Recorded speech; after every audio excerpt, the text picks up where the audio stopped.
काव्या मारन के शेरों ने पलट दिया इतिहास, हार कर मैदान में रोने लगे रियान पराग। टूट गया संजू सैमसन का सपना, एक गलती से जीतकर भी हारी राजस्थान।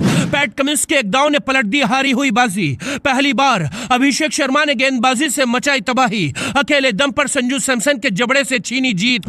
बेकार गई यशस्वी जायसवाल की तूफानी पारी, संजू सैमसन ने अपने पैर पर मारी कुल्हाड़ी। आखिरी सांस तक लड़ते रहे ध्रुव जुरैल। कौन सी 3 गलतियों से जीता मैच, हार गई राजस्थान। जीतकर मैदान में नाचने लगी काव्या मारन। फाइनल में पहुंची हैदराबाद। चेन्नई के चेपॉक स्टेडियम में जब हैदराबाद के विस्फोटक बल्लेबाजों ने सरेंडर कर दिया था और राजस्थान के सामने सिर्फ 175 रनों का स्कोर बनाया था, तब आधे हिंदुस्तान ने हैदराबाद की हार मान ली थी। यहां तक कि हजारों लोग एक पारी के बाद ही मैदान छोड़कर घरों को लौट गए थे। काव्या मारन धड़कन थाम कर बैठी थी। दूसरी पारी में 20 करोड़ी पैट कमिंस ने हैदराबाद के 11 खिलाड़ियों को पूरी ताकत झोंकने का मंत्र दिया था। इसके बाद हैदराबाद के गेंदबाजों ने ऐसी तबाही मचाई, संजू सैमसन के पैर कांप गए। पहली बार रियान पराग की आंखों में आंसू थे। कौन सी 3 गलतियों ने राजस्थान को जीता हुआ मैच हरा दिया, वो बताएंगे, लेकिन पहले 25 सेकंड में मैच की कहानी देखिए।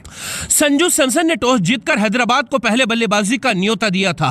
हैदराबाद की सबसे बड़ी उम्मीद ट्रेविस हेड और अभिषेक शर्मा मैदान के अंदर आते हैं। अभिषेक शर्मा ने पहले ओवर की दूसरी ही गेंद पर छक्का जड़कर अपने इरादे जाहिर कर दिए थे, लेकिन तैयारी ट्रेड बोल्ट की भी पुख्ता थी। बोल्ट ने पहले ओवर की आखिरी गेंद पर ही अभिषेक शर्मा को कैच आउट कराकर पवेलियन लौटा दिया। इसके बाद राहुल त्रिपाठी ने 15 गेंदों में 37 रनों की आतिशी पारी खेली और वो भी चले गए। ट्रेविस हेड ने 34 रन बनाकर सरेंडर किया था। एडन मार्करम तो 1 रन बनाकर ही पवेलियन लौट गए थे। कलासेन ने अर्धशतक लगाकर हैदराबाद को सम्मानित स्कोर तक पहुंचाया। कलासेन ने 4 छक्के जड़कर 50 रनों की पारी खेली।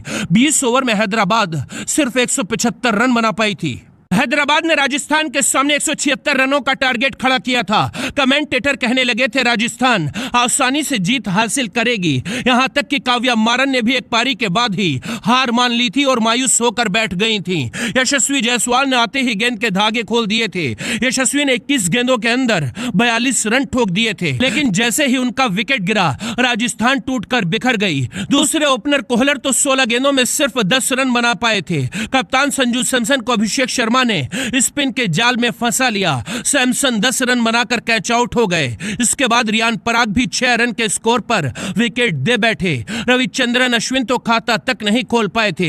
इसके बाद इंपैक्ट प्लेयर शिमरन हेटमेयर का शिकार भी अभिषेक शर्मा ने ही किया।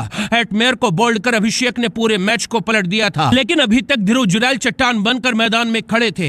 एक वक्त पर जुरैल ने चौके छक्के जड़कर राजस्थान की उम्मीदों को जिंदा कर दिया था, लेकिन दूसरी तरफ खड़े रोमेन पोवेल 12 गेंदों में सिर्फ 6 रन बनाकर आउट हो गए और टीम को दबाव के दलदल में छोड़कर चले गए। ध्रुव जुरैल आखिरी गेंद तक जंग लड़ते रहे और अंत में नाबाद 35 गेंदों में 56 रनों की शानदार पारी खेल कर गए।